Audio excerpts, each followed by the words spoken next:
Boa noite para os irmãos, os familiares, aqueles que estão acompanhando mais esse culto que vamos dar início, e também estudo da Palavra de Deus, e também onde estaremos compartilhando, com os irmãos as experiências que nós temos tido com o Senhor, através dos pedidos de oração, através também aquilo que o Senhor tem realizado na vida dos irmãos.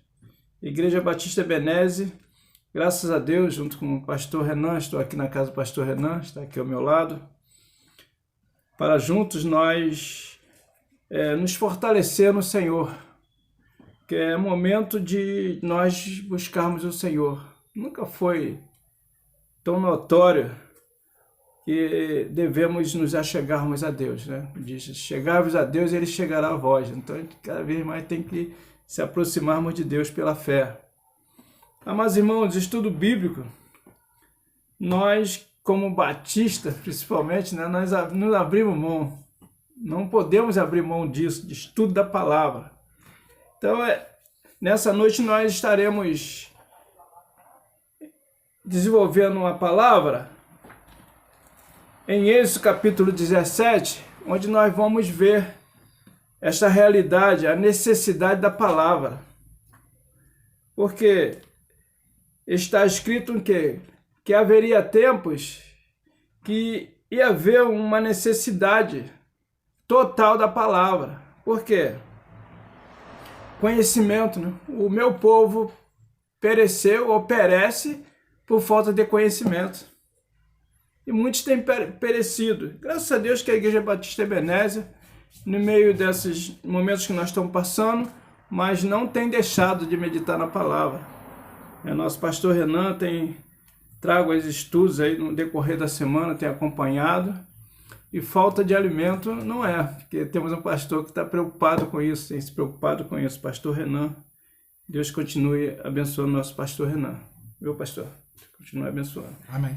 Então, Êxodo capítulo 17, vamos meditar e ver a experiência que um homem teve com Deus. A experiência que um homem teve com Deus. A Bíblia fala de vários homens e mulheres que tiveram uma experiência tremenda com Deus.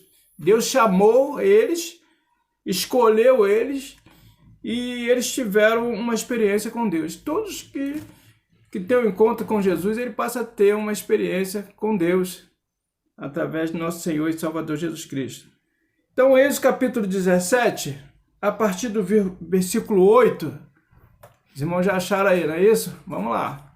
Êxodo capítulo 17, a partir do versículo 8, fala sobre Amaleque peleja contra os israelitas. Então veio Amaleque e pelejou contra Israel em Refidim. Pelo que disse Moisés a Josué: escolhe-nos homens e sai a peleja contra Amaleque. Amanhã eu estarei no cume do outeiro, e a vara de Deus estará na minha mão. E fez Josué como Moisés lhe disse, pelejando contra Amaleque. Mas Moisés e Arão e Hur subiram ao cume do outeiro. E aconteceu que, quando Moisés levantava a sua mão, Israel prevalecia, mas quando ele baixava a sua mão, Amaleque prevalecia. Porém, as mãos de Moisés eram pesadas, por isso tomaram uma pedra e a puseram debaixo dele, para sentar-se sobre ela. E Arão e Hur sustentaram as suas mãos, um de um lado e outro do outro. Assim ficaram as suas mãos firmes até que o sol se pôs. Amados irmãos, nós vemos que, conforme falamos de experiência, Moisés, servo do Senhor, o versículo 9, ele diz que, pelo que disse Moisés a Josué, Josué é um aprendiz de Moisés, um moço que caminhou junto com Moisés, e Moisés era o mentor de Josué. Na nossa vida cristã, nós precisamos de um mentor espiritual. Aceitamos Jesus, passamos pela classe catecúnica, mas na caminhada precisamos de um autor, de um mentor para nos ajudar, um mentor de oração, da palavra, com mais maturidade cristã, para nos ajudar. E Moisés foi o mentor de Josué. Agora veja que havia um povo, os amalequitas, um povo que dava muito trabalho para Israel, para os israelitas. Nas guerras dava muito trabalho. Até que esse povo, mais tarde, a gente estudando a palavra, a gente vai ver que esse povo foi totalmente exterminado na face da terra. Foi riscado o nome desse povo. Então agora o versículo, como estudo nessa noite, a gente tem que pegar o versículo 9, os irmãos pegam aí, ponto a ponto. Eu falo com os irmãos que estudar a Bíblia é como comer espinho, peixe com muito espinho, devagarzinho, a gente vai, peixe é gostoso, mas tem espinho, então a Bíblia também é assim. Pelo que disse Moisés, escolhei nos homens e saia a peleja contra os Amaleque. Amanhã eu estarei no cume do outeiro e a vara de Deus estará na minha mão. Então Josué escolheu alguns valentes e foi à guerra. Mas Moisés, que era um porta-voz de Deus, ele foi para o monte, um lugar, e com ele estava a vara de Deus. Se os irmãos verem lá em Êxodo capítulo 4, versículo 1, 17, a gente ver como esta vara, como Deus operou o milagre com essa vara. Porque o povo precisava saber que Moisés teve um encontro com Deus no monte.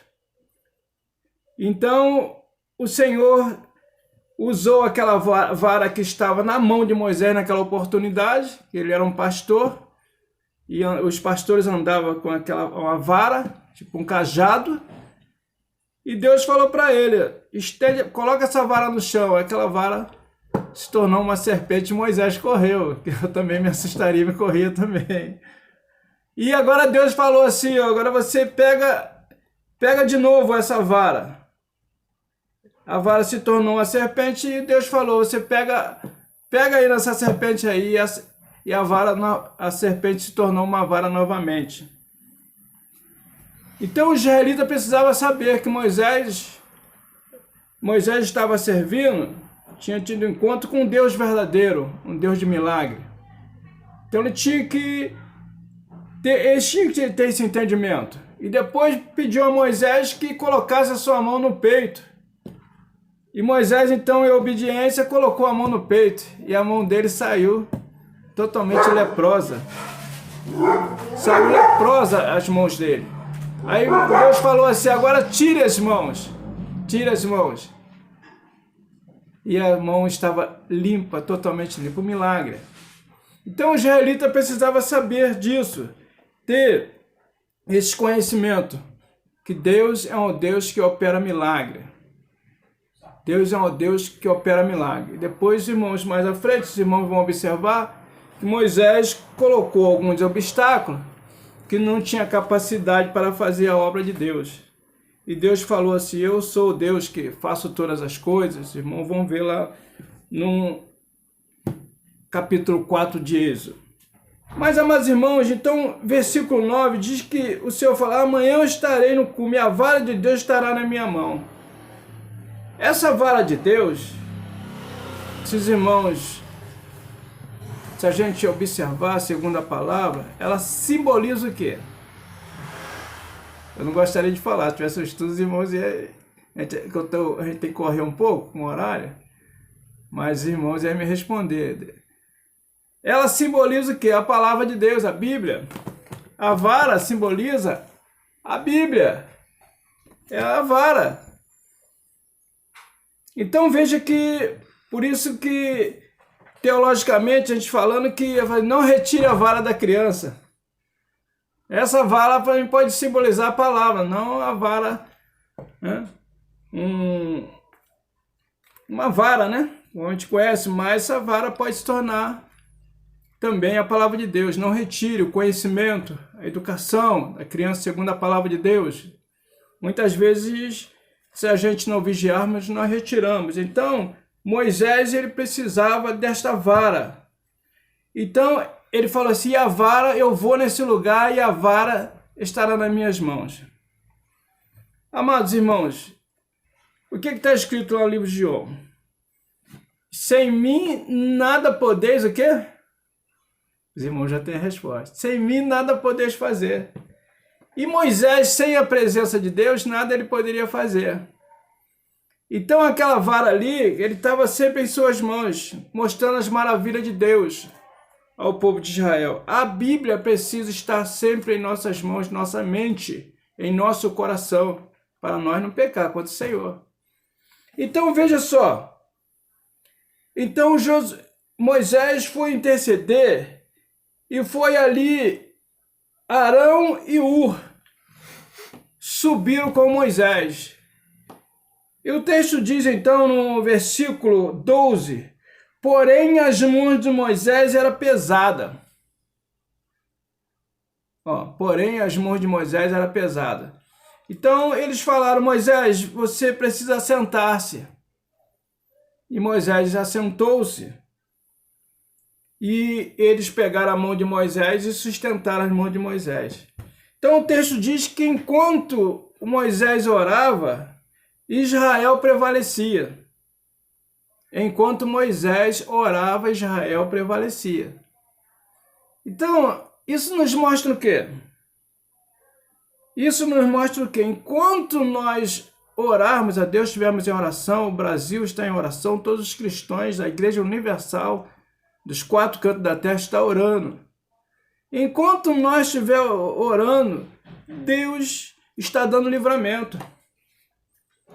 E Deus dava livramento dava livramento a Israel, enquanto Moisés orava. Às vezes, irmão, nós temos a dificuldade na oração. Nossos olhos pesam, né? Não as mãos, mas nossos olhos pesam. É cansaço físico e tudo, mas nós temos que ter um tempo para oração. Tem que ter um tempo para oração. Porque sabemos que esse Deus de Moisés, de Josué, de Caleb, esse Deus não mudou. Esse é o mesmo Deus que nós servimos. Então veja que enquanto Moisés orava, Israel prevalecia. Em todas as áreas da nossa família, desemprego, seja enfermidade, tudo, enquanto nós levantemos nossas mãos, nosso clamor, Deus está trabalhando. Amém. Deus está trabalhando. Mas parece que Deus... Não, parece que Deus está... Não, Deus está ouvindo. Deus está no controle de todas as coisas. Então, veja, amados irmãos, que enquanto Moisés orava, interessante que Josué era um homem de guerra. Ele falou, Josué, lá no versículo 9, você pega alguns homens, os guerreiros mesmo, e vai na batalha. Mas só que ele orava. Moisés estava dando a retaguarda de oração. Então o que ganhou a guerra, o que ganha a guerra não é a espada, então a oração. Não é isso? É isso, irmãos? O que ganha a guerra não é a espada, é a oração. O que vai ganhar esse momento difícil, o que vai sustentar realmente as nossas necessidades, não é o governo. Não é o governo. Muitos estão esperando aí no governo aí um valor. É muito bom, graças a Deus por isso. Mas não vai por muito tempo, sustentar por muito tempo. O que sustenta é a oração. E então esses homens, eles eram muito bons de espada, lutavam muito, guerreiro, ganharam muitas batalhas. Mas quem estava por trás? Moisés na oração. Moisés estava sustentando. Porque quando o texto diz que quando Moisés parava de orar, o povo começava a perder, os israelitas começavam a perder. Quando Moisés sustentava sua mão mesmo a orar, Israel prevalecia. Então, não importa o que tem acontecido. Enquanto nós estiver em oração, o Senhor é por nós. O Senhor é por nós, não só com a Igreja Batista Ebenezer, mas com todo o povo de Deus. Porque a nossa vitória é certa. Por isso o Senhor Jesus falou assim, ó, se vocês permanecerem em mim, pedireis o que vocês quisessem, ser feito. Se vocês permanecerem. Então, com que eu tenho que permanecer em quem? Em Deus, na sua palavra. Se eu permanecer, com certeza, o nome do Senhor vai ser glorificado em nossas vidas como igreja, como família, né? No meio das tribulações, das dificuldades, o nome do Senhor vai continuar sendo engrandecido. Então, o Senhor, usando essa vara, Moisés usando essa vara, quando veio outra dificuldade, que foi a travessia, o quê? Do mar, os irmãos têm a resposta. A travessia do mar vermelho. E Moisés recuou. O homem de Deus, já com uma experiência tremenda com o Senhor, de milagres, que já vimos no capítulo 4, mas agora ele recua. E agora, Senhor? O que o Senhor responde, irmãos? O que o Senhor falou para ele? O que tu tem na mão, Moisés? O que tu tem na mão? Toque nas águas. Olha só. Ele tinha a vara na mão, tinha o cajado na mão, toca nas águas. E ele tocou o que? As águas abriu e o povo passou. Então, se nós tivermos o Senhor em primeiro lugar em nossas vidas, as demais coisas vão ser acrescentadas, porque nós temos a palavra. Se nós temos a palavra, tudo vai bem. Tudo vai bem. Então, meus irmãos, se a gente for nessa noite falar sobre a diferença que há entre nós e o mundo, a gente vai ver, porque quando a gente tem a palavra em nossa vida, em nosso coração, tudo vai bem. Novamente eu falo, não há momento para desespero. Não há, porque o Senhor é por nós. Então a gente fica tranquilo no meio da tribulação, a gente fica tranquilo. Sabemos que lá na fornalha de fogo, como é que os jovens estavam? Eles passeavam, né? Eles não estavam desesperados, eles passeavam, né? O texto diz que eles passeavam para lá e para cá, tranquilo. Por quê? Questão de fé. Questão de fé. Que eles falaram, eu sei que o nosso Deus vai nos livrar. Sei que o nosso Deus vai nos guardar. Eu sei que o nosso Deus vai nos proteger. Então é assim. Esse é o povo de Deus. Então nós somos o povo de Deus. Não podemos deixar de pensar diferente. Nós somos escolhidos e sustentados pelo Senhor. Que Deus nos abençoe, né? E que os irmãos depois, no decorrer do culto, os irmãos podem acrescentar mais algumas coisas nesse texto, que esse texto é grande. A vara de Moisés, né? A vara da igreja, a Bíblia, a palavra de Deus. A Bíblia, a palavra do Senhor Jesus, ele é a própria palavra, né? E quem é o cabeça da igreja? Vou perguntar para os irmãos, quem é o cabeça da igreja, pastor Renan? Jesus Cristo. É Jesus, é o cabeça, ele dá as diretrizes todas que a gente vai fazer. Pastor Renan é como escolhido de Deus para ajudar nós a chegar no céu, através da palavra, né? Através da palavra, né? Deus que o homem escolheu, e assim a gente vai, amados irmãos, consolando uns aos outros com essas palavras. Como o apóstolo Paulo fala, consolar uns aos outros com essas palavras, né? Até aquele grande dia, até aquele grande dia. Que Deus nos abençoe, amados irmãos. Amém? Dá um glória aí. Louvado seja Deus, em nome do Senhor. Amém. Deus abençoe.